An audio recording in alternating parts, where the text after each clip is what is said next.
그래서 바울의 명령과 마지막 그 부탁이라고 하는 제목을 가지고 저와 여러분들이 큰 은혜가 될 뿐만 아니라 남은 삶에 우리 믿음의 생활에서 복된 성도들 되어지기를 축원합니다. 사도 바울은요 사실 이름이 원래는 사울이었습니다. 가장 큰 자, 아주 교만한 자였죠. 그러나 예수 그리스도를 다메섹에서 만나고 난 다음에, 부활하신 예수님을 만나고 난 다음에 바울은 나는 사울이 아니라 바울, 가장 작은 자라고 하는 이름으로 바뀌게 되었습니다. 바울은 그 심령 속에 유대인들을, 이스라엘 민족들을 사랑하는 마음도 뜨겁게 있었을 뿐만 아니라 성도들에 대한 그 뜨거운 사랑이 있었어요. 오늘은 그 심령을 가지고 저도 여러분들에게 말씀을 전하려고 해요.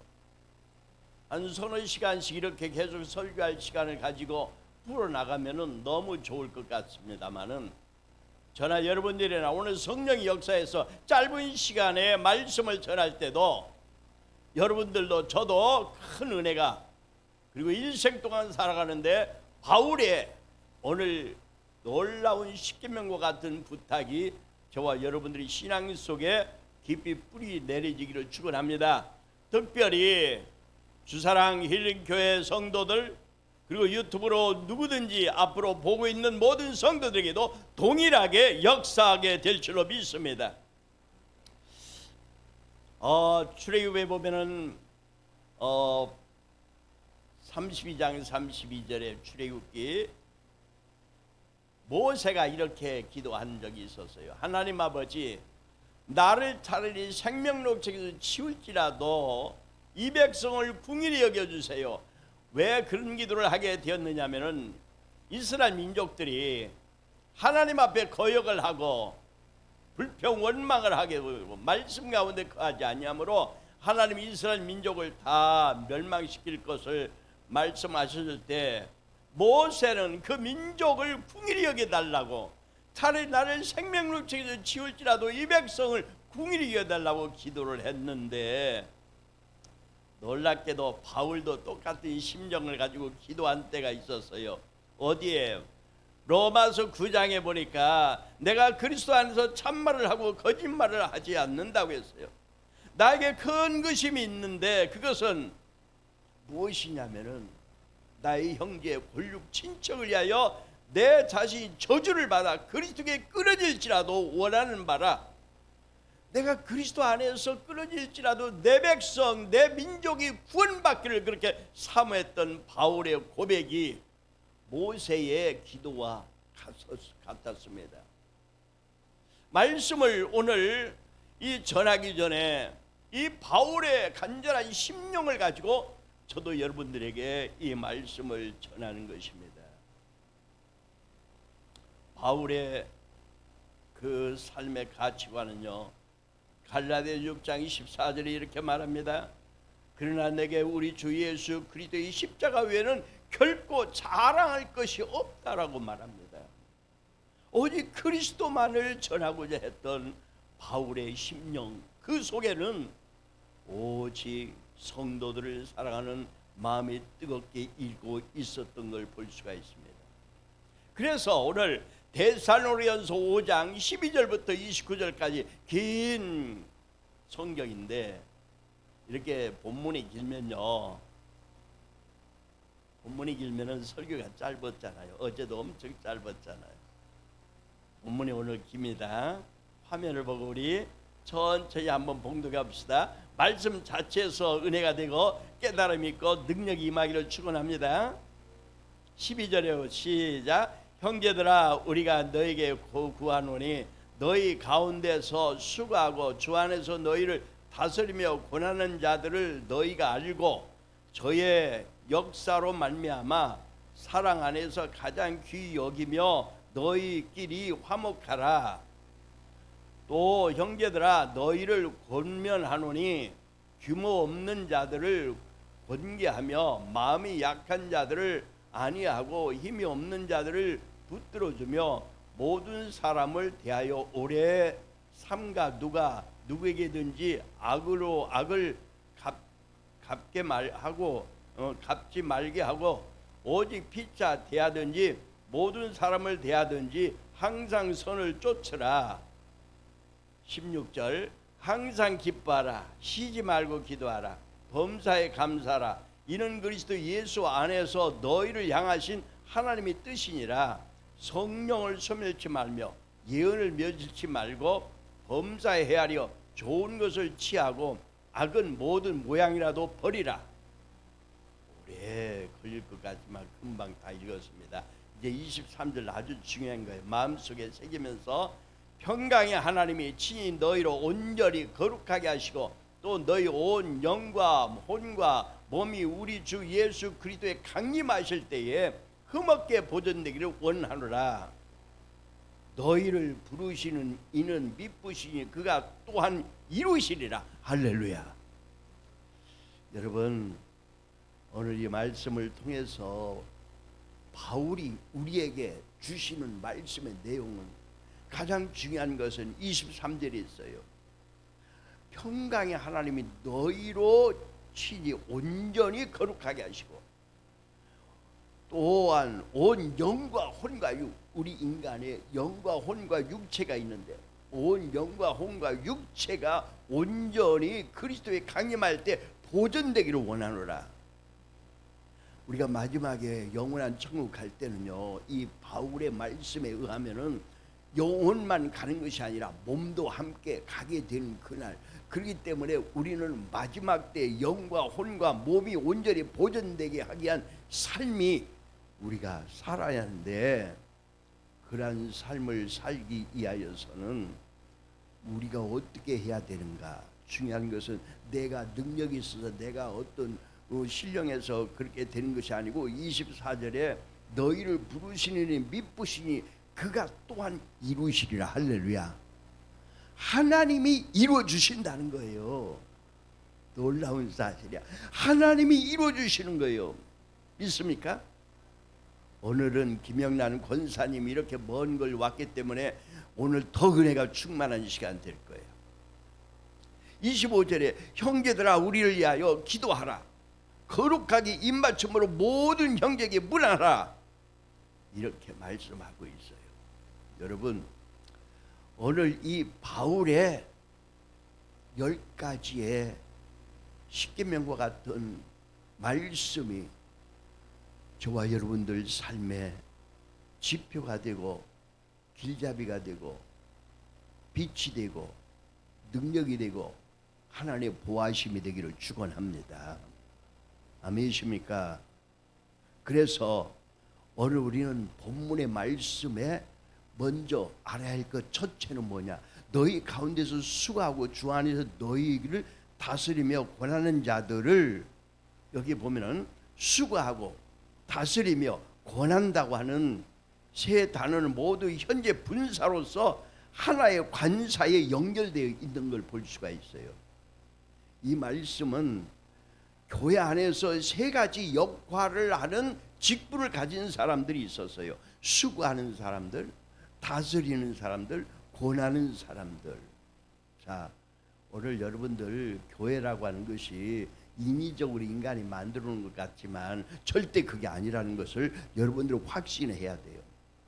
교회는 에클레시아, 예수 그리스도를 구세주로 고백한 무리들이 모여서 교회를 이루는 거예요. 이 교회가 디플레시아, 흩어질 때, 복음을 위하여 흩어질 때에 또한 교회예요. 그것도 교회가 되는 거예요. 여러분들 이렇게 꽃씨가, 민들레 꽃씨가 말라서 하얗게 되었을 때 훅 불면 팍 퍼져나가죠. 이게 퍼져나가면 사방으로 날아가서 땅에 떨어져 거기서 또한 열매를 맺죠. 뿌리를 내리고 자라나듯이 우리는 모이는 교회도 있지만 흩어지는 교회도 있다는 사실을 알아요. 어디에 있든지 우리는 그리스도 안에서 한 몸인 거예요. 마태복음 26장 26절에 우리에게 말씀하셨어요. 새 언약을 준다고. 예수의 피를 상징하는 포도주와 예수의 몸을 상징하는 떡을 주셨어요. 그것을 통하여서 우리가 그리스도 안에서 한 몸됨을 말씀하고 있는 거예요. 믿습니까? 우리는 그리스도 안에서 한 몸이야. 그리고 그러한 교회가 보니까 사도행전 21장 30절에서도 바나바와 사울의 손으로 장로들에게 보내니라. 그들도 선교를 위하여 보내기도 하고 또 받아들이기도 하고 이런 일들을 했다는 것을 보여줍니다. 사도행전 24장 23절에서도 각 교회에서 장로를 택하여 금식기도 하며 저희를 그 믿은 바 주께 부탁하고, 이렇게 교회들이 때에 따라 만날 때도 있고 또한 흩어질 때도 있고 복음을 위하여서 사명을 감당하기 위하여 이런 역할을 했다는 거예요. 오늘 우리가 잠시 동안 이렇게 각자의 또 이렇게 흩어지는 것 같지만 절대 교회는 없어지는 것이 아닙니다. 여러분들은 하나의 교회로 하나님의 백성으로 남아있는 거예요. 그곳에 가서 또 사명을 감당하는 거예요. 성도들은 복된 삶을 위하여 바울이 마지막으로 오늘 한 10가지 사건을 마음에 새게 하는데, 그 첫째가 여러분을 위해 열심히 일하는 사람들을 존경하라고 12절에 말하고 있어요. 12절 첫째가 너희 가운데 수고하고 주 안에서 너희를 다스리며 권하는 자들을 너희가 알고 사랑 안에서 가장 귀히 여기며 화목하라. 아멘이십니까? 아멘이십니까? 우리나라에 이제 기독교가 들어왔을 때에 경기도 쪽에는 감리교단이, 전라도 쪽에는 장로교단이, 그리고 또 충청도 쪽에는 충청도는 성결교단이 강했어요. 근데 이 충청도 대전에는 성결교단이 별로 없어요. 근데 충청도 이쪽에는 성결교단이 많고, 근데 경기도는 이 침례교단, 여기 감리교단이 많고, 전라도에는 이 장로교단이 많은데 굉장히 전라도 사람들이 보수인 것을 느껴요. 요즘에 제가 한 2년 동안 광주에 가서 목회를 하면서 그들을 보면서 그들이 특성이 있는 걸 봐요. 참 정이 많고 음식을 맛깔지게 하고 또 사람들에게 정이 많아서 막 이렇게 모든 걸 잘 퍼줘요. 근데 놀라운 것이 몇 가지 발견해서, 제가 교회를 한번 이렇게 본 적이 돌아보는데, 서울에서 있을 때는 이렇게 교회들이 하다가 그만두고 나오는 건물이 많았어요. 근데 광주에는 그게 없는 거예요. 가만히 보니까 교회는 엄청 많은데, 교회가 뭐 큰 교회는 몇 개 안 돼. 아주 작은 교회들이 그렇게 많아요. 그런데 한두 가정만 있어도 교회가 유지가 되는 거예요. 왜 그러냐면 한두 가정이 완전히 교회다가 올인을 하는 거예요. 그분들은 하나님을 향한 열정, 마음이요, 정말 온전하게 그렇게 섬기는 그들을 볼 수가 있어요. 그래서 그들에게는 참 하나님의 축복받을 어떤 귀한 믿음의 씨앗이 있구나 하는 걸 느끼고 있습니다. 그런데 그들이 또 하나 특성이 있는 것이, 그런 열정을 가지고 평신도들끼리도 너무너무 아름답게 사랑의 관계로 이루어져 가고 있지만 목회자와 성도와의 관계가 아주 끈끈하게 이루어져 가고 있어요. 그들은요 정말로 주의 종을 존중하는 마음들이 있더라고. 그 마음이 생활 속에서 또는 어떤 물질로도 나타나는 걸 볼 수가 있어요. 여러분들, 저는 어렸을 때부터 예수를 믿어서 9살 때부터 믿어서 가장 중요한 것이 몸에 배어 있는 것은 주의 종에게는 무조건 아멘 하는 것을 배웠어요. 제가 장로교단에서 자랐기 때문에 더군다나 그걸 알았을 거예요. 장로교단이 그게 강해요.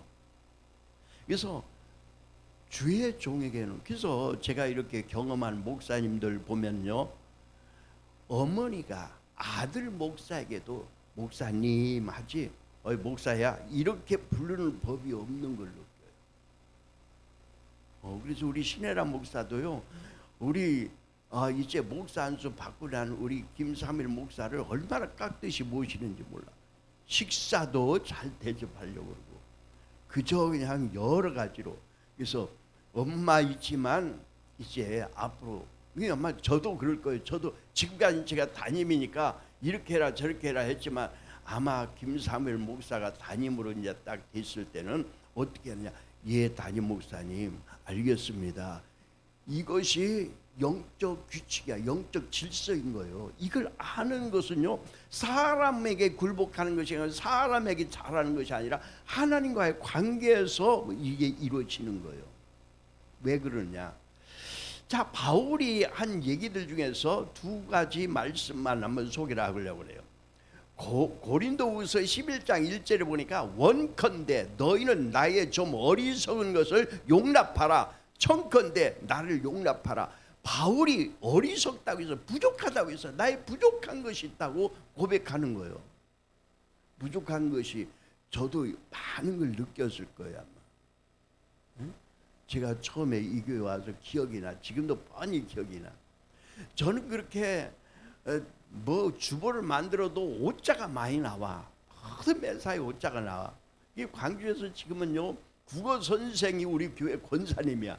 그분한테 무슨 내가 프린트를 주면은요 여기 틀렸어 여기 틀렸어 얼마나 지적을 잘하는지. 국어 선생이니까 뭐 나는 그냥 그럭저럭 배워왔었는지 몰라. 그런데요 여기도 오니까 이남범 권사님이 딱 지적을 하더라고. 선생님이었거든. 딱 지적을 하더라고. 얼마나 얼굴이 뜨거워지고 창피스럽기도 하고. 그런데 그것이 안 고쳐지는 거야. 안 고치는 건 두 가지야. 첫째는 내가 좀 모르는 부분이 많고, 두 번째는 조심성이 없어. 원래 내가 막 치고 나가는 것은 잘해도 꼼꼼하게 그 일을 잘 못해요. 근데 여기 김영란 권사님도 선생 출신인데 아마 속으로 많이 그러지. 저 양반은 말을 안 해. 근데 그러나 한 번 그러고 나서 이남범 권사도 말 안 하더라고. 그걸 그냥 수용해 주는 것 같아. 얼마나 고마운 분이. 참 귀하다. 귀한 분들이다. 그 느껴졌어. 원컨대 너희 나의 어리석음을 용납해다오. 바울도 어리석음 부족한 게 많았다는 거예요. 부족한 거 있음에도 불구하고 용납할 수 있는 교회 이런 주의 종과의 관계가 너무 중요한 거예요. 그래서 바울은 히브리서 기자는 히브리서 13장 10절에 이렇게 말해요. 너희를 인도하는 자에게 순종하고 복종하라. 그들은 너희 영혼을 위하여 경성하기를 자신들이 청산할 자인 것 같이 하느니라. 사랑하는 여러분들이요, 믿음의 생활하면서 주의 종과의 존중하는 관계가 없다면, 선포되는 메시지가 아멘을 받아들이지 않는다면 그 신앙은, 그 예배는 헛것이 되어버리는 거예요.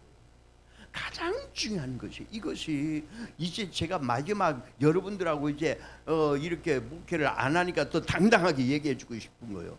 여러분들 꼭 이 문제를 내 마음에 존중하는 마음을 가지고 주의 종과의 관계가 이루어지기를 축원합니다. 인간적으로 맹신하는 것이 아니라, 맹종하는 것이 아니라 말씀을 들고 선포하기 때문에 그 말씀 가운데 내가 순종하는 것이죠. 아멘이십니까? 제가 지금까지 목회를 이렇게 잘하고 마치게 된 것도 사실 우리 신혜라 목사가 제가 말만 하면 네 아멘, 네 아멘, 아멘 얼마나 잘해줬는지. 응? 우리 김사무엘 목사도 아멘, 아멘, 성도님들도 아멘, 아멘. 그러니까 제가 성품이 더 부드러워지고 그렇게 되는 것 같아요. 얼마나 귀한지 몰라요. 그래서 두 번째는 너희가 사랑 안에서 귀히 여기며 서로 화목하게 지내라. 화목하게 지내라. 주님이 하나님과 우리의 관계 화목제사로 드려졌어요. 우리 교회 안에서는 화목이 가장 중요한 거예요. 교회 안에서는 서로 화목할 수 있는 방법을 취하는 것이 마귀가 역사할 수 있는 모든 것, 마귀가 틈탈 수 있는 기회가 없어지는 거예요. 아멘이십니까? 마귀가 틈을 타게 해서 불화가 생기면 그 안에 마귀가 역사하기 때문에 마음이 완악해지고 또 마음이 와일드해지고 여러 가지로 어떤 문제들이 많이 생긴다고요. 그래서 화목하게 사는 것이 너무 중요합니다. 세 번째는요, 악을 악으로 갚지 말고 항상 모든 사람에게 선하게 대하라. 15절에 이렇게 말하죠. 삼가 누가 누구에게든지 악으로 악을 갚지 말게 하고 오직 빚자 대하든지 모든 사람에 대하든지 항상 선을 쫓아라. 어떤 사람이 악하게 나온다고 할지라도 그 사람에 대해서 악하게 우리가 대항할 필요가 없어요. 선이 이기는 것이기 때문에. 그래서 로마서 12장에 보면 바울이 원수 갚는 거 네가 갚으려고 하지 마라. 누구에게 맡기라? 하나님 앞에 맡기라. 오늘 뉴스가 아까 잠깐 뜨는 걸 봤더니 이재명 민주당 대표를 누가 칼로 찔러서 목을 찔러서 목에 1cm쯤 해가지고 지금 병원에 생명은 이독하지 않지만 어떻게 될지 모르겠어요. 부산서 그랬어요.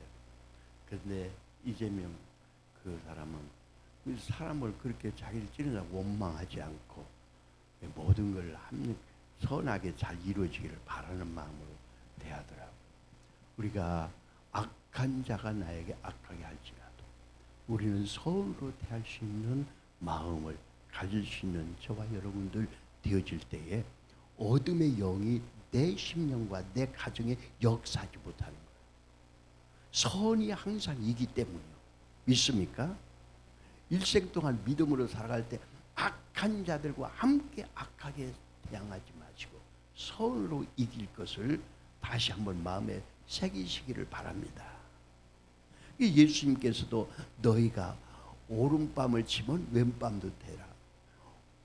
10리를 가자고 하면 20리까지 가라. 5리를 가자고 하면 10리를 가자. 이렇게 성경이 말씀하고 있는 거예요. 믿습니까? 그래서 우리가 믿음의 생활할 때 악을 악으로 갚으려고 하지 말고 선으로 갚으려고 하는 성도들 되어지기를 축원합니다. 그 다음에 두려워하지 마십시오. 내가 하나님을 대신할 수 있습니까? 이 말씀은요, 창세기 50장 19절에 나타난 말씀이에요.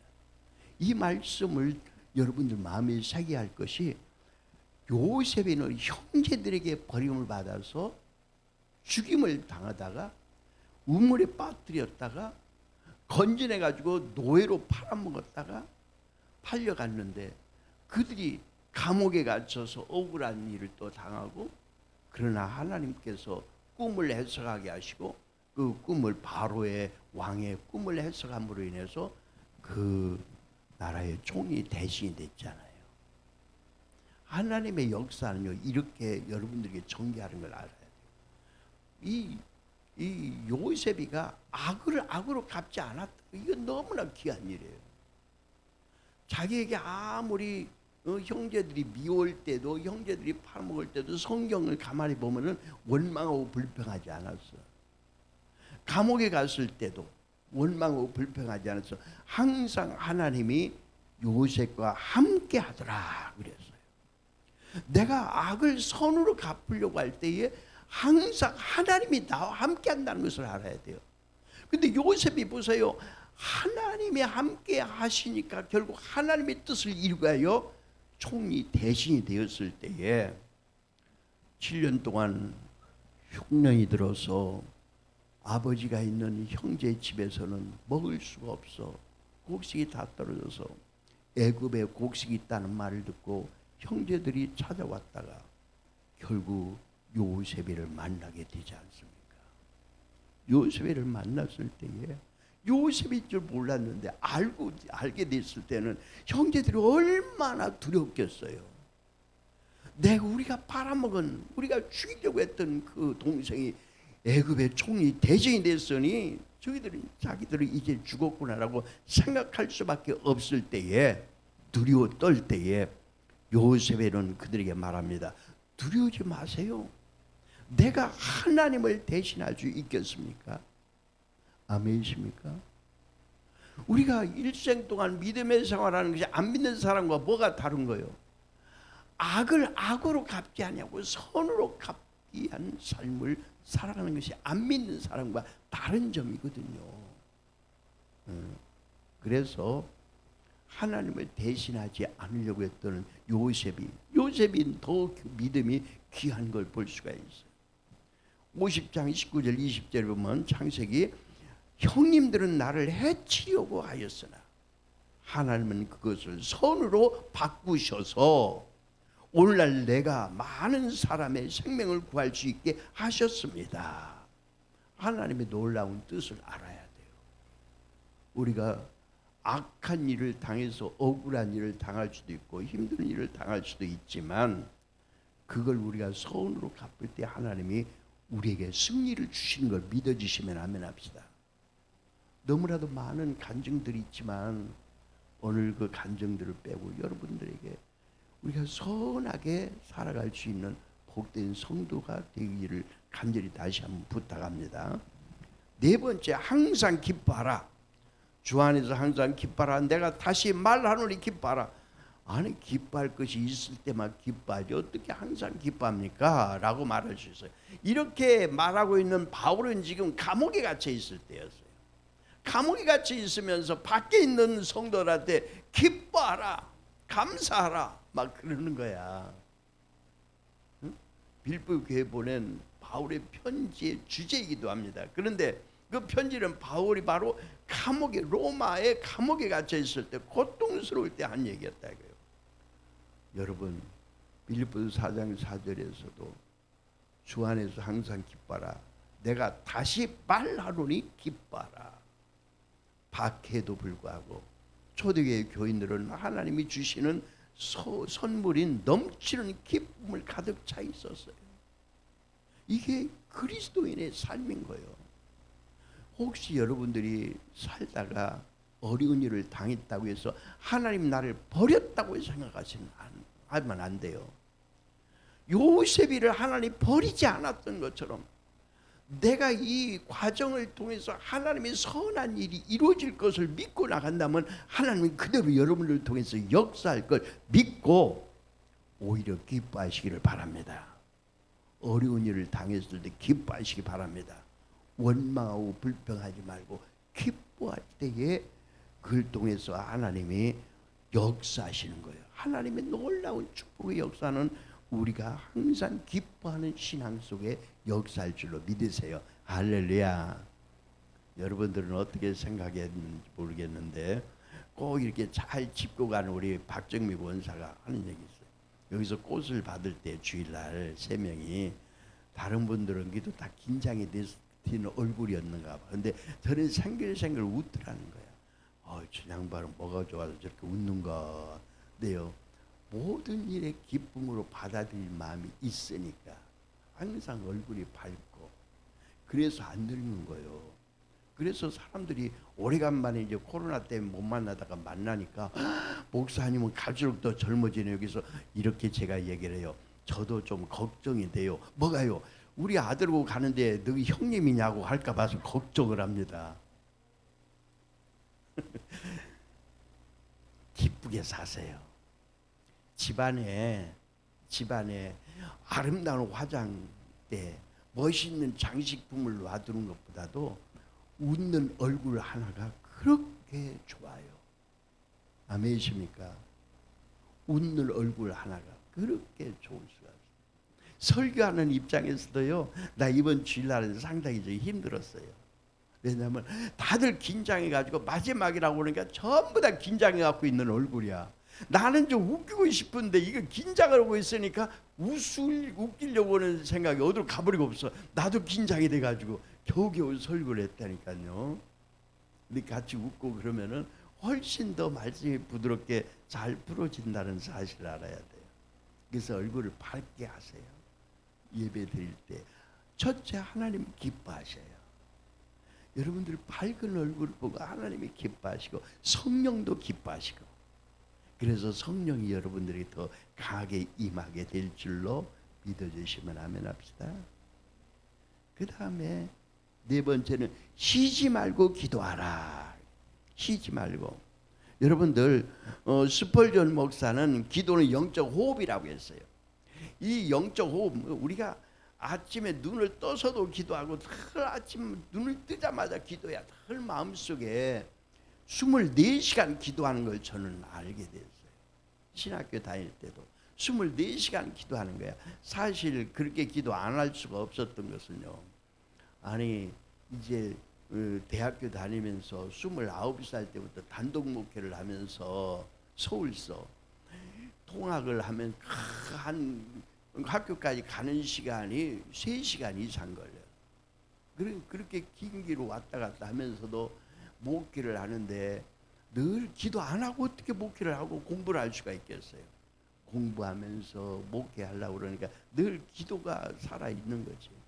그런데요, 제가 신학교 들어갈 때 하나님하고 약속한 게 있어요. 제가 지금 등록비도 없고 아무것도 없는데 신학교 들어가면 저 한 해도 꿀지 않고 다 졸업하게 해주세요 하나님. 그랬더니 내가 염려하지 마라. 그렇게 마음에 확신이 왔어요. 그런데요, 입학하자마자 전액 장학금을 저한테 주기로 했어요. OMS 선교단에서 미국에 있는. 그런데 학교에서 이 사람 혼자서 이걸 다 받기는 나머지 학생들이 너무 어려우니까 4명한테 논아주자 해서 4명이 논아서 썼어요. 그런 바람에 제가 등록금을 벌기 위해서 막 책가방을 들고 다니면서 책팔이를 하고 별 아르바이트를 다 했어요. 방학 때가 되면은. 근데 3학년 때가 됐을 때 이제 한 학기를 1학기를 마쳤는데 2학기 들어가기 전에 여름방학이 이제 시작되는데 아니 이제 제가 9만 원, 그때 당시 9만 원, 지금은 또 몇십만 원 되겠죠. 9만 원을 등록비로 못 낸 거예요. 그랬더니 교무처에서 마이크로 오라고 부르더라고. 그래서 갔더니 내일까지 9만 원을 당신 안 내면은 이번 학기 다 무효입니다. 그러면 시험 보고 다 해놓은 거 다 무효가 돼버리잖아요. 그러냐고. 알았다고. 그냥 그러니까 걱정도 안 하고 알았습니다 하고 그냥 오니까 웃더라고 그 사람이. 근데 그날 저녁에 저는 어디 잠바를 하나 두툼한 잠바를 입고 어디로 갔냐면 강단에 들어갔어요. 큰 강단에 들어가서 아무도 없어. 깜깜한 강단. 강단이 평상시는 그 교수들만 올라가는 거, 예배 드릴 때는 올라가는 곳인데 아무도 없으니까 내가 올라갔죠. 다 강단에 올라가서 의자에 앉아서 기도를 했습니다. 내가 하나님이 주신다고 할 때까지 오늘 철야기도 하리라고 작정을 하고 내일까지 등록금 주세요. 기도를 하러 올라갔는데 몇 분 기도한 줄 아십니까? 딱 10분 기도하고 잠들어 버렸어. 그냥 의자에 누워서 잤어요. 그런데 아침에 나오니까 애들이 그래, 철야했어? 아니 실컷 자고 왔다. 아유 그러면 침대에서 자지 뭘 거기 가서 잤어. 이 사람들이 친구들이 놀리더라고. 걱정하지 마, 나는 응답 받았으니까. 그런데요, 아침에 이제 식사, 그 기숙사였으니까 식사를 하고 나서 있으니까 또 마이크 소리가 들리는 거야. 교무처에서 김형근이 오라는 거야. 그래서 가봤더니요, 당신 앞으로 장학금이 아침에 왔어. 당신 앞으로 딱 9만 원이 왔다는 거야. 아유, 그거 어떻게 왔는가 알고 봤더니 나중에 알고 보니까 전주 성결교회 이대준 목사님, 담임 목사님이 새벽 기도를 하고 나서 이렇게 강단에 앉아 있으니까 그 교회 중학교 선생했더니 이 집사가 새벽 기도를 왔다가 빨리 집으로 뛰어가더니 빨리 또 쫓아왔더래. 그래갖고 이게 신문지에다 싸는 거 봉투를 이게 뭉치를 하나 주더래. 주면서 제가 갯돈 탄 건데요. 이거 사실 우리 딸 등록금 전북대학교 등록금 내려고 했던 건데요. 하나님이 새벽기도 하는데 이거 빨리 갔다가 목사님한테 드리라고 해서 갖고 왔습니다. 그래가지고 목사님은 그걸 딱 붙잡자마자 누구 생각이 바로 날까요? 제 생각이 난 거야. 그래서 우리 학교로 그냥 바로 온라인으로 보내버린 거야. 아침에 그냥 아침도 먹기 전에 막 은행 문 열자마자 가서 막, 그러니까 10시쯤 그냥 딱 불러가고 가보니까 그렇게 됐잖아. 아, 그때 후회를 좀 했어. 아유, 좀 한 100만 원 좀 달라고 그럴까, 내가 왜 9만 원만 달라고 했는가. 여러분, 평상시에 늘 기도하고 있을 때는, 참 기도를 쉬지 않고 할 때는 어떤 문제가 닥쳤을 때에 하나님께서 이미 내 기도를 들어주고 있다는 사실을 알아야 돼요. 그래서 여러분들 기도해야 돼요. 상막산, 서울에 살 때는 상막산이나 청계산에 가서 밤새워 가면서 기도를 많이 했는데, 거기 보면 상막산 큰 높은 꼭대기에 겨울에 막 추운 겨울에도요 80세 먹은 할머니가 세단 자가용을 탁 타고 와. 밤에 초저녁에 이제 그러면은 거기다가 아들이 태우고 와서 어머니를 내려주고 가. 그럼 어머니는 그 스치로폰 방석을 두툼한 걸 깔고, 그리고 이제 파카를 입고, 그 파카 위에다가는 쌀포대 있죠. 쌀포대를 주고, 그 다음에 비닐로 봉지로 세우는 거예요. 그리고 나서 거기서 밤새껏 기도를 하고 가요. 아침에 되면은 또 세단차가 다 와갖고 어머니를 모시고 가. 어느 날은 제가 한번 어떻게 만나가지고 물어봤어요. 할머니, 어떻게 이렇게 밤중에 이렇게 기도를 하시냐고. 자주 오시더라고. 그랬더니, 나는 우리 아들이 큰 회사 회장인데, 그 회장인데 내 기도를 통해서 회사가 살아나기 때문에 기도한다고. 지금 뭐 문제가 있어서 기도하냐고 했더니, 문제가 없어서 기도한대. 문제가 계속 없게 해달라고 기도한다는 거예요. 쉬지 않고 기도하는 삶은 하나님이 나에게 주실 줄로 믿고 기도하는 삶인 거예요. 늘 내가 하나님 영광을 위해서 어떻게 살 것인가를 생각하면서 기도할 수 있는 우리 성도들 되어지기를 축원합니다. 6번째는 모든 일에 감사하라 그랬어요. 우리가 모든 일에 감사하며 살기란 그렇게 쉬운 일이 아니잖아요. 그러나 우리는 하나님의 전능하심과 모든 것을 준비해 주시는 섭리를 믿어야 돼요. 제가 언젠가 설교할 때 그랬죠. 추수감사절 때 그랬나요? 사람과의 만남이, 부부간의 만남이, 자식과의 부모와의 만남이 그냥 우연히가 아니고 운명적으로 만난 것이 아니고 하나님의 섭리 속에서 만났다는 걸 알게 되니까 원망과 불평이 사라지는 거예요. 내가 재수없어서 이렇게 됐어가 아니라, 내가 운명이 안 좋아서 이렇게 만난 것이 아니라 하나님의 섭리 속에서 만난 것이기 때문에 그 안에서 감사하고 하나님 앞에 이 가운데서도 하나님 영광 받으실 일이 있을 거라고 믿고 일하기 시작하면요, 모든 것이 감사가 나오더라고요. 합력하여 선을 이루시는 하나님, 아멘이십니까? 로마서 8장에 보면은 26절에 모든 것이 합력하여 선을 이루느니라. 우리가 어떤 어려운 일을 당했을 때 그것으로 인해서 하나님께서 더 좋은 길을 우리에게 열어주시는 거예요. 제가 요즘에 어떤 목사님이 하는 얘기를 듣고 참 은혜가 됐어요. 그래서 제가 여러분들 첫날 내가 그 문자 보낸 것 중에서 받은 분도 있을 거예요. 하나님, 나의 기도를 이렇게 들어줘서 고맙습니다. 그러나 더 감사한 것은요, 1년 동안에 나의 기도를 기각시켜 준 걸 감사합니다. 내 기도를 이루어주지 않은 것이 더 감사하게 되는 거예요. 하나님이 내 기도를 들어주지 않았다면은 그 하나님의 뜻이 있어요. 나에게 더 좋은 걸 주시고자 하는 하나님의 뜻이 있는 거예요. 아멘이십니까? 그래서 내 기도를 기각시켜 주신 걸 더욱 감사합니다. 이게 성도들의 삶인 거예요. 성도들의 삶은 이렇게 살아가는 거예요.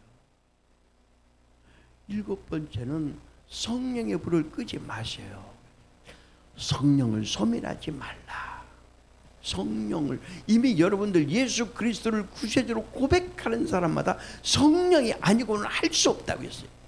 여러분들에게 이미 성령이 계셔. 내가 성령님을 내 인격적으로 얼마나 인정하고 모셔드리냐에 따라서 성령님이 역사하는 그 강도가 달라지는 거지, 성령님이 내게 강하게 왔다고 하는 의미로만 자꾸 해석을 하면 안 돼요. 이해가 되십니까? 아멘이십니까?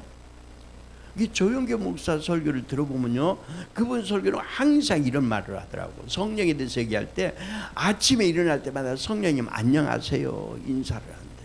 성령님 안녕하세요.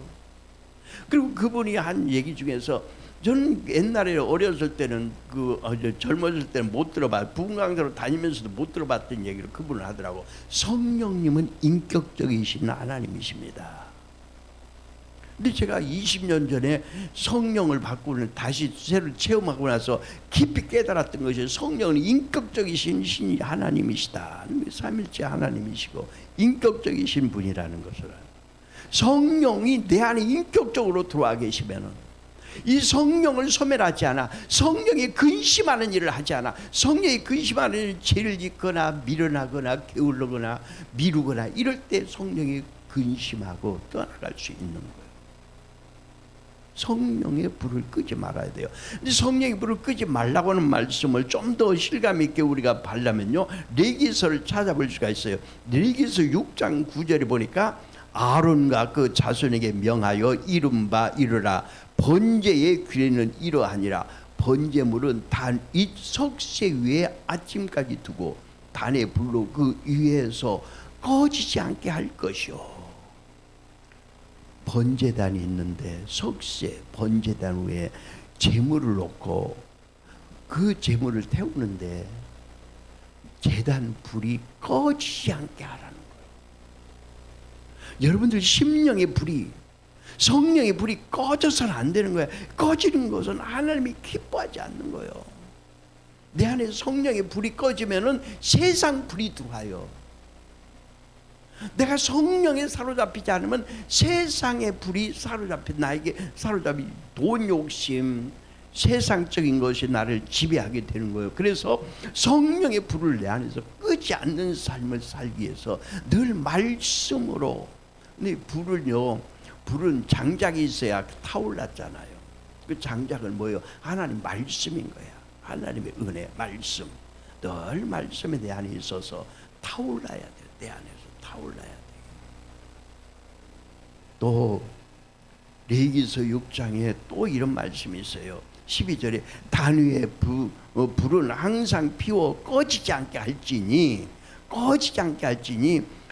제사장은 아침마다 나무를 그 위에 태우고 번제물은 그 위에 벌려놓고 화목제의 기름을 그 위에 살을 찌며 불을 끄치지 않고 단 위에 피워 꺼지지 않게 할지니라. 이 불시도요, 불시도 보면 레위기서에 더 중요한 말이 나와요. 다른 불시가 있어. 불시가요, 우리나라 지금은요 여러분들 다 그냥 이런 가스 탁 하면 그냥 불 들어오지만, 옛날에는 그 불시를 한번 일으키면요, 그 불시가 있어. 불을 일으키면 불시가 화롯불. 우리 어렸을 때 그런 거 봤죠, 시골에서. 화롯불. 시골에 보면은 화롯불에서 그 화로를 갖다가 다시 불 붙이고 그랬던 화롯불. 그 화롯불과 같은 것이 성전 안에 있었어요. 구약의 성전 안에 하나님이 직접 하늘에서 불을 붙여줬어요. 사람의 방법으로 붙이지 않고 하나님이 붙여준 불이 있는데, 그 불이 불씨가 또 있는 거예요. 다른 불씨로 갖고 하면 안 돼. 하나님이 다른 불씨로 가지고 하면은 저주를 냈어요. 하나님이 붙여준 불씨, 그 불씨를 끄지 않고 있다가 그 불씨를 통해서 일을 하게 되는 거예요. 이 번제단을 드리고 그 불씨로 촛대도 불을 붙이고 했던 것을 볼 수가 있어요. 그렇기 때문에 믿음의 생활은 구약성경 성전 안에서 이렇게 불씨를 가지고 하나님 앞에 제물을 드렸듯이, 우리 신앙의 생활은 날마다 성령의 불이 꺼지지 않는 삶을 살아가는 성도들이 되어져야 할 줄로 믿습니다. 레위기서 6장 12절에 이 말씀을 다시 한번 생각해 보세요. 불을 끄치지 않고 단 위에 피워 꺼지지 않게 할지니라. 불은 끄치지 않고 단 위에 피워 늘 타오르듯이 오늘 우리의 심령 속에 꺼지지 않는 불씨, 할렐루야. 네, 이 성령의 불씨가요, 하나님의 말씀을 들을 때 타올라요. 이 성령의 불씨가요, 찬양할 때 타올라요. 이 성령의 불씨가 하나님 앞에 내 신앙을 고백할 때 타올라요. 이 신앙의 불씨가 하나님 앞에 이렇게 하나님 앞에 헌신하고 헌금하고 막 이럴 때 막 타오르는 것을 느껴요. 성령의 불씨가 그래요. 그래서 내가 어느 때는 저기 베닌 목사님이라고 하는 그 유명한 세계 목사님에게 이제 집회를 미국 하와이에서 할 때에 우리 목사님들 40명을 모집해 갖고 갔어요. 같이 갔는데 어떤 한 목사님이 나한테는 왜 성령이 안 와? 오늘 왜 이렇게 안 와? 자꾸 그러더라고. 그래서 목사님 한번 감사하는 헌금을 해봐. 하나님 내게 성령님 오늘 특별히 오실 줄로 믿으면 나오고 한번 해봐. 그랬더니 그러지 한번 그날 하고 나서 그분 성령을 뜨겁게 받는 걸 느꼈어요. 헌금 자체가 돈 자체가 아니라 그 마음을 이미 하나님 앞에 드렸다는 것이 의미가 있는 거예요. 그저 그냥 어떤 맹목적으로 그렇게 받으려고 하지 않고 감사하는 마음으로 하나님 앞에 마음의 문을 열고 하는 그 마음에 성령의 불이 임했던 모습을 볼 수가 있습니다. 사랑하는 여러분들이요. 그리고 이 성령님은요, 우리가 낙심되고 좌절될 때 더 강하게 와요. 서울에 성령 사관학교라고 하는 학교가 있었어요. 제가 그곳에 한번 강의를 하러 갔는데 어떤 사모님이 막 이렇게 굉장히 막 푸짐하게 생긴 여자가 갑자기 저를 보더니 목사님 그거 저를 꽉 껴안아 버리는 거야. 이거 얼마나 이게 푸짐한지 가슴에 제가 묻혀버려서 코가 빡 잡혀 숨이 막혀 죽을 줄 알았어. 그래서 왜 이러시냐고, 누구신데 이러냐고, 처음 보는 사람 같아요. 그랬더니 목사님 너무 반가워요. 왜 그러시냐고 했더니 목사님 덕분에 우리가 살았어요. 왜 저 덕분에 삽니까? 했더니 이야기를 하는데 저기 부천 오정동에 교회를 자그맣게 지었는데 교인들은 숫자가 한 50명, 60명밖에 안 되는데 교회를 지었대요. 근데 그 목사님이 그 교회가 이제 빚이 많아가지고 헌금이 적게 나오고 그러다 보니까 부도가 나서 경매에 들어가게 생겼대.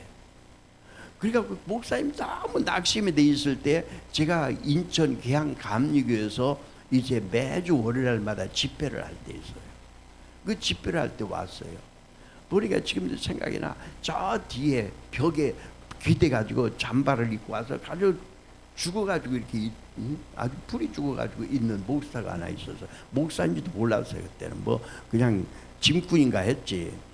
그랬는데 마지막 제가 기도를 쭉 해주면서 제일 마지막에 그분에게 머리에다 손을 얹고 기도를 하고 식사하러 가요 목사님 막 끌고 가서 나갔어 그냥. 근데요 그 목사님이 안수기를 그때 받을 때 불이 붙어버렸어.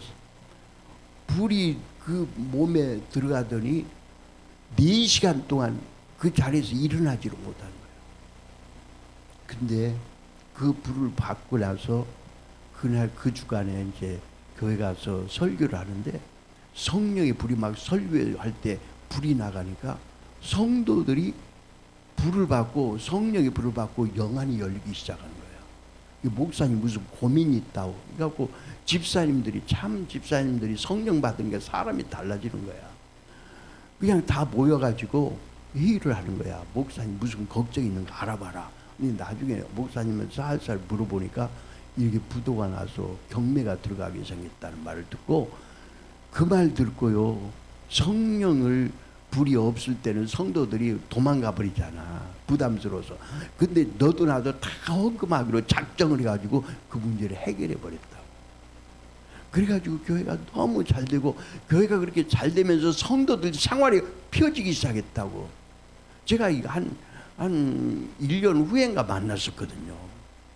아, 그래갖고 교회가 이렇게 건장하게 잘 크고 있다고 저를 그렇게 껴안더라고. 근데 까였다 그러면 숨막혀 죽을 뻔했다고. 여러분, 성령님은 그렇게 역사하시는 분이셔요. 근데 우리가 낙심되고 좌절돼 있을 때도 오직 주님만 바라볼 때에, 그 목사님은 너무 낙심됐어. 제가 그때 무슨 설교를 했나가는 기억이 안 나지만 말씀 속에서 뭔가 막 잡으려고는 간절한 마음이 있었다고 봐요. 그때에 불을 받아놓으니까 그가 변해서 교회가 변하듯이 여러분들 삶에도요, 성령의 불이 늘 있으면은 가정의 문제들, 건강의 문제들, 이걸 다 하나님이 해결해 주시는 걸 믿어주시면 아멘 합시다. 아멘 하셔야 돼요. 성령의 불을 끄지 않게 해달라고 기도를 해야 돼요. 그래서 성령을 소멸치 않기 위해서는 먼저 성령의 감동을 알아야 돼. 성령의 감동이 어떤 것인가? 내가 내 생각인가, 마귀 생각인가, 사람의 생각인가, 내 마음속에 떠오르는 감정들을 잘 하나님 말씀과 대비해서 정리를 해가지고, 성령의 감동이 오는 것은 말씀과 늘 같이 갑니다. 성령의 감동은요, 마음의 평강과 기쁨이 와요. 성령의 그 감동은요, 소망과 막 꿈이 생겨요. 힘이 나는 거야, 힘이. 아멘이십니까? 목살에도요, 어떤 문제 앞에 막 자들대고 나면은 이 성령을 소멸할 수가 있어요. 여기 서구에 있는 한빛감지교회 아십니까? 엄청 큰 교회죠. 저 교회를 지었을 때에 200억 이상 빚이 있었어요. 제가 인천서 집회를 할 때에 그 교회 전도사가 와서 설교를 들었어요. 그리고는 그 목사님한테 저를 추천하니까 주일날 저녁에 한 번 와서 설교를 해달라고 와서 설교를 하는데, 그 대전이 그 저하고 그래서 인연이 생긴 거야. 거기 와서 이제 설교를 하는데, 첫날 설교가 끝나고 나니까 목사님이 막 저를 붙잡고는 자기 방으로 데리고 가서 막 너무너무 감사하대. 왜냐고 그랬더니, 내가 저녁마다 잠을 못 자고 있었어요. 불화살을 맞아가지고 너무 괴롭고 고통스럽고 불안해서 잠을 못 자는 거야. 200억 빚 때문에 헌금은 안 나오지. 성격상 헌금을 강요도 못하지. 성도들한테 말도 못하지. 그냥 너무너무 힘들었대. 근데 오늘 저녁에 설교를 듣는 순간에 내 안에 성령의 불이 임하면서 이 불화살이 팍 빠져나가 버리더라고요. 일주일만 와서 집회해 주세요. 일주일 했더니 한 달만 해주세요. 한 달 했더니 또 한 달 해가지고 8개월 동안 내가 그 교회에서 있었어. 한빛감리교회가. 내가 이 교회에서 언젠가 그 신학교 것인가 뭐 할 때 그 목사님 와서 여기서 식사도 하고 갔어요.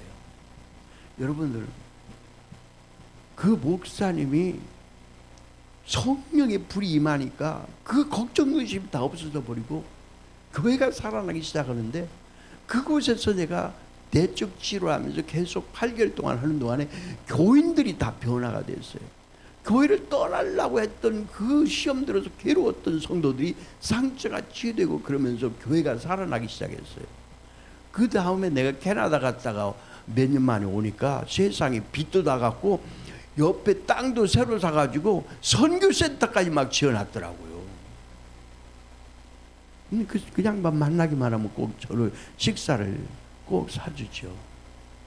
요즘 암만 은퇴하고 나니까 진짜 만나기가 힘들어지더라. 그 양반 은퇴하셨어요. 여러분,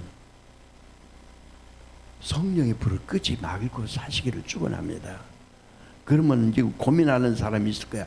목사님 같이요, 그렇게 성령이 충만하거나 뭐 누구같이 막 뜨거움을 느끼는 사람은 그렇지만 나는 냉랭한데요. 냉랭해도 그 안에 이미 예수 그리스도가 계시면 성령도 함께 계시는 걸 믿으세요. 내가 앞서 얘기한 대로 성령을 강하게 받냐 적게 받느냐가 중요한 것이 아니라 내가 성령님을 얼마나 소중하게 여기고 성령님을 얼마나 인격적으로 믿음으로 받아들이냐가 중요한 거예요. 하나님의 약속된 성령을 믿음으로 말미암아 받으리라. 갈라디아서 3장 14절의 말씀이 믿음으로 말미암아 받으리라. 할렐루야. 믿으세요. 나한테 성령님은 역사하고 끝까지 나와 함께 하실 것을 믿는 성도들 되기를 축원합니다. 또 8번째는요, 예언을 멸시치 말라 그랬어요. 예언을요 우리가 잘못 이해하는 사람이 많아. 또 예언을 잘못하는 사람도 많아. 점쟁이가 점치듯이 하는 예언은 안 받는 게 좋아요. 예언은, 성경의 예언은요 꼭 있어요. 로마서 12장 6절에 보니까 우리에게 주신 은혜대로 받은 은사가 각각 다르니 예언이면 믿음의 분수대로 사랑을 따라 구하라. 신령한 것을 사모하되 특별히 예언을 하려고 하라. 예언을 하려고 하는 거 중요해요. 그런데 이 예언이 점쟁이같이 뭘 어떻게 된다 앞으로 이런 걸 들으려고 하면 안 돼요. 특별히 그 예언을 좋아하는 사람들은요, 자기가 어떤 목표를 세워놨어. 그것을 이루어야 되겠는데 하나님 뜻이기를 바라는 거야. 그래서 그게 하나님 뜻이라는 말을 듣고 싶은 거야. 근데 그 뜻이 안 맞으면, 자기하고 뜻이 안 맞으면 저 사람 신령하지 못하네. 자기 뜻이 맞으면 신령하네. 이렇게 함부로 판단하는 성도들이 많이 있어요. 그런 사람은 제자리 걸음만 해. 늘 그냥 돌아만 다녀. 되질 않아요. 그래서 여러분들은 성경이 어떤 말인가 알아야 돼요. 자, 요한계시록 1장 3절에 보면 이렇게 말합니다. 이 예언의 말씀을 읽는 자와 듣는 자들과 그 가운데 기록한 것을 지키는 자들이 복이 있나니 때가 가까움이니라. 하나님의 말씀이 이미 우리에게 예언되었다 이 말이에요. 베드로후서 3장 3절에서는 말세 기롱하는 자들이 와서 자기의 정욕을 쫓아 행하며 그랬어요. 이 말세는 그렇게 하나님의 예언의 말씀을 없이 여기는 사람도, 하나님 말씀을 없이 여기는 사람도 있는 거예요. 그런 사람이 되어서는 안 된다는 거예요. 롯이 나가서 그 딸들과 정혼한 사이들에게 고하여 이르되 여호와께서 이 성을 멸하실 터이니 너희는 일어나 이곳을 떠나라 하되 그 사이들을 농담으로 여겼더라. 하나님 말씀, 예언의 말씀을 농담으로 여기면 안 되는 거야. 우리가 하나님의 선포된 말씀을 예언의 말씀으로 받아들이고 내가 소중히 받아들이는 게 아주 중요하다는 것입니다. 아멘이십니까? 아멘이십니까? 그래서 이 예언의, 성령 안에서 예언의 말씀은 우리에게 소망을 줘요. 꿈을 줘요. 하나님의 뜻을 분별하게 해줘요. 이게 진짜 성령 안에서의 예언인 거예요. 9번째는 모든 것을 잘 살피라 그랬어요. 범사에 헤아려 좋은 것을 취하고 악은 모든 모양이라도 버리라. 악은 모든 모양이라도 버리라. 범사에 헤아려 모든 것을 취하고 악은 모든 모양이라도 버리라. 우리는 지금 제가 여러분들이 느낄 때에 어느 해보다도 작년 한 해에 그리고 올해 한 해에 이 대선이 있고 난 다음에 제가 예민해진 걸 느꼈을 거예요. 정치적인 색깔이 있어서 제가 예민한 게 아니라 나라가 어렵게 될 것에 대한 저는 기도하면서 느낀 것이 있었어요. 이런 대통령이 되면은 나라가 혼란해지겠다는 것을 많이 느꼈어요. 그래서 너무 몸살을 했어요. 정말로 전 몸살했어요. 근데 그게 그대로 지금 돼가고 있잖아요. 얼마나 지금 심각하냐면은 국방부에서 군인들을 교육시키는 교재에다가 뭐라고 했냐면은 독도는 분쟁을 하는 지역이다, 일본하고. 세상에 그렇게 독도를 일본한테 넘겨주는 교재를 만드는 그런 국방부가 어디 있어요? 이거 무슨 이런 나라가 있냐고. 일본은 지금 수년 전부터, 수십 년 전부터 독도를 잘 뺏어가려고 분쟁, 국제 분쟁터에다가 내다 놨잖아. 자기들 거라고. 근데 이건 우리 땅이라고 마땅히 가르쳐야지. 이건 분쟁하는 지역이다라고 가리키는 그런 국방부가 어디가 있느냐고. 그런 말을 듣고도 아이 뭐 그랬겠지 이렇게 생각하는 참 애국심이 없어도 너무 없는 사람들이 많아. 세상에 그렇게 돼가고 있잖아요. 지금 엄청 여러분들 이 대선이 끝나고 나면 경제가 엄청나게 지금 나빠질 걸 알아야 됩니다. 이건 우리가 잘못 투표한 덕을 많이 볼 거예요.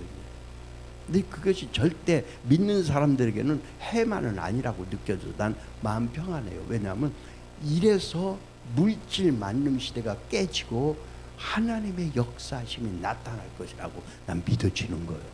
우리 경제가 너무 갑자기 좋아졌어. 민주주의는 정말로 사람들을 편안하게 하고 모든 국가를 발전시키는 가장 원동력이에요. 근데 이 민주주의가 깨져버리면서 모든 게 지금 박살나고 있는데 그것이 어려움을 가져다 주면서 많은 사람들이 주 안으로 돌아오는 사람들이 많을 거라고 느껴집니다. 자, 모든 것을 잘 살펴야 됩니다. 정치적인 것도 살펴야 됩니다. 경제적인 것도 살펴야 됩니다. 이 땅에 지금 앞으로 어떻게 주님이 오실 것인가. 오늘 사도 바울이 고백하는 것은 너희가 마지막 주님이 오실 때 온 영과 혼과 온 몸이 온전히 보존되기를 원하노라. 온전히 보존되기를 원하노라. 그래서 범사 헤아려 좋은 것을 취하고 악은 모든 모양이라도 버리라고 했어요. 악은 모든 모양이라도 버리라고 했어요. 악의 모양을 버리고 살아야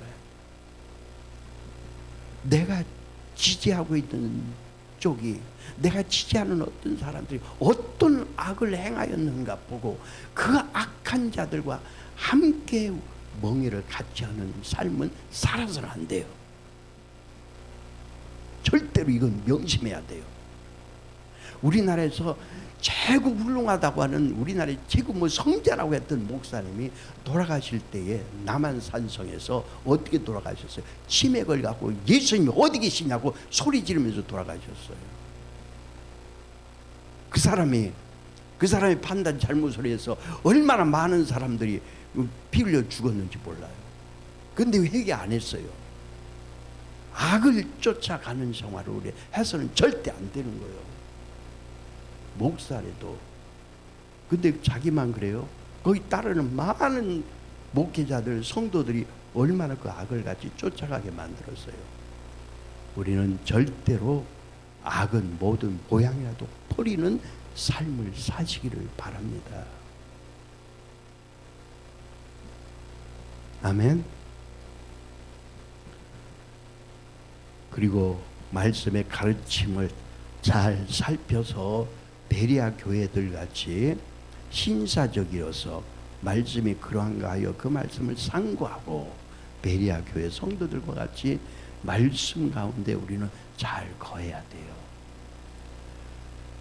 영들을 시험해 봐야 됩니다. 사랑하는 자들아, 영을 다 믿지 말고 오직 영들이 하나님께 속하였나니 시험하라. 많은 거짓 선지자가 세상에 나왔음이니라. 세상에 나왔음이니라. 사랑하는 자들아, 영을 믿지 말라면서요. 지금 거짓자들이 너무너무 많이 나오고 있어요. 거짓자들이 세상에 너무 많아요. 여러분들을 이제 다른 곳으로 보내면서 여러 가지 정이 있어서 안타깝고 그런 마음도 있겠지만 나는 걱정하다 이거예요. 어떤 교회를 찾아가게 될 것인가, 어디 가서 어떻게 신앙생활을 할 것인가. 양의 탈을 쓰고 있는 이리의 모습이 있어요. 양도구유, 개고기를 팔면서 양고기라고 해가지고 그렇게 했다고는 정치적인 용어도 있어요. 여러분, 이것이 정치계만 있는 것이 아니라 종교계 안에 지금 난무하고 있다는 걸 아셔야 됩니다. 그래서 거짓자들에게 속아서는 안 됩니다. 아주 조심해서 여러분들 선택을 잘 할 수 있기를 바랍니다. 자, 자녀들아 너희는 하나님께 속하였고 또 저희를 이겼나니 이는 너희 안에 계시니가 세상에 있는 이보다 크심이라.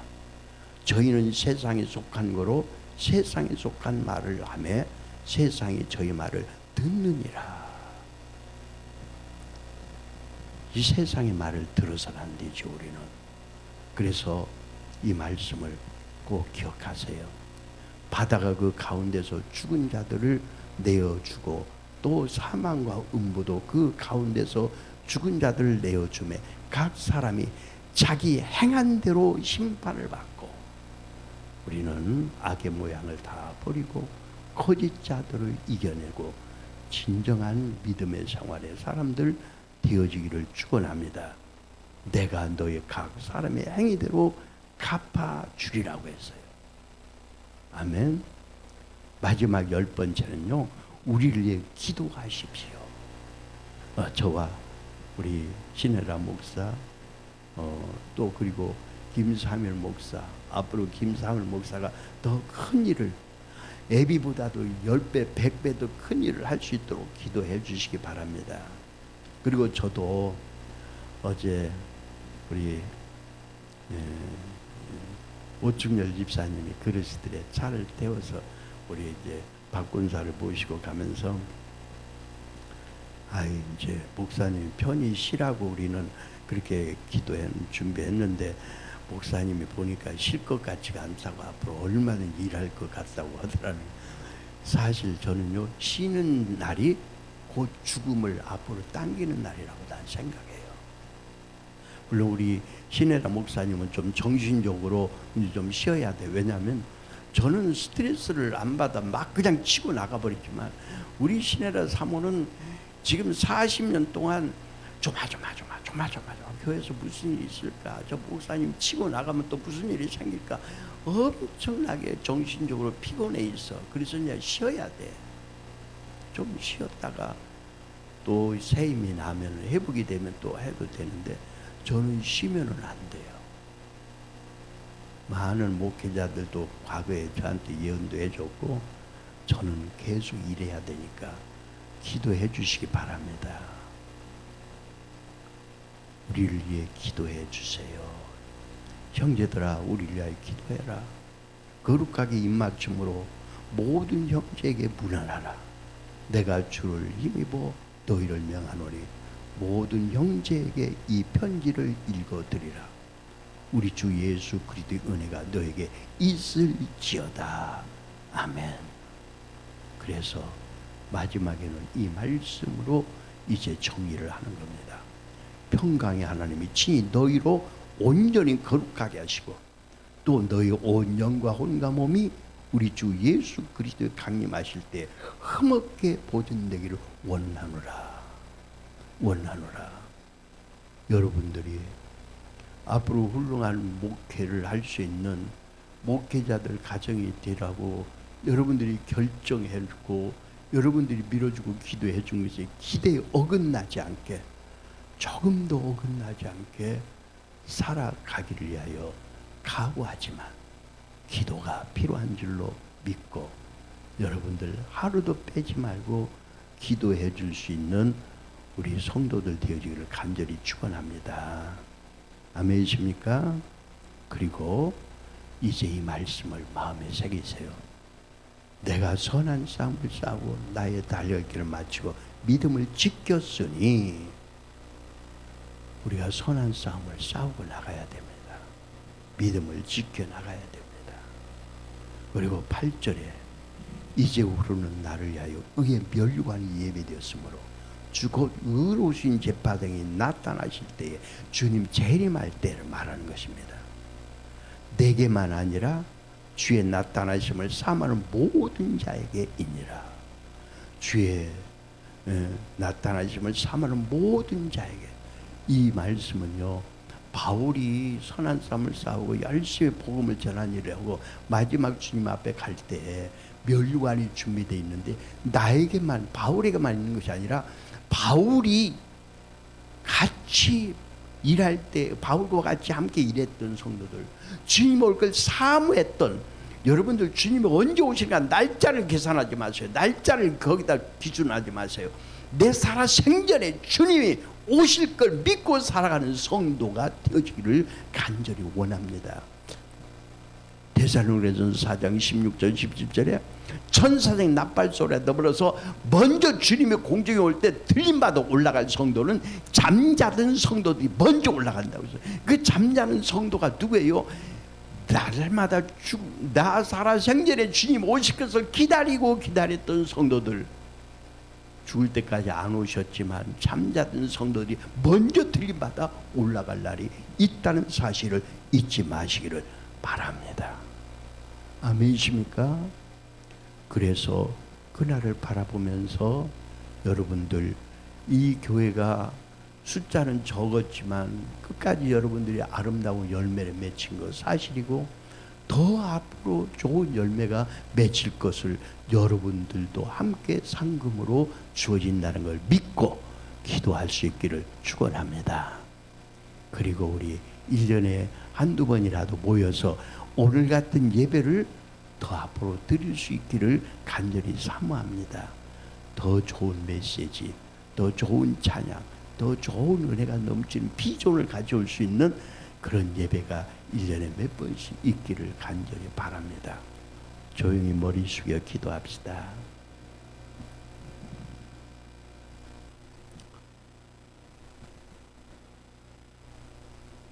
하나님 아버지, 오늘 말씀을 선포한 종이나 우리 일륜교회 성도들, 주사랑 힐링교회 성도들, 유튜브로 이 말씀을 들은 모든 성도들에게 바울의 10가지 권면의 말씀을 마음에 새기고 승리하는 삶을 살기를 원합니다.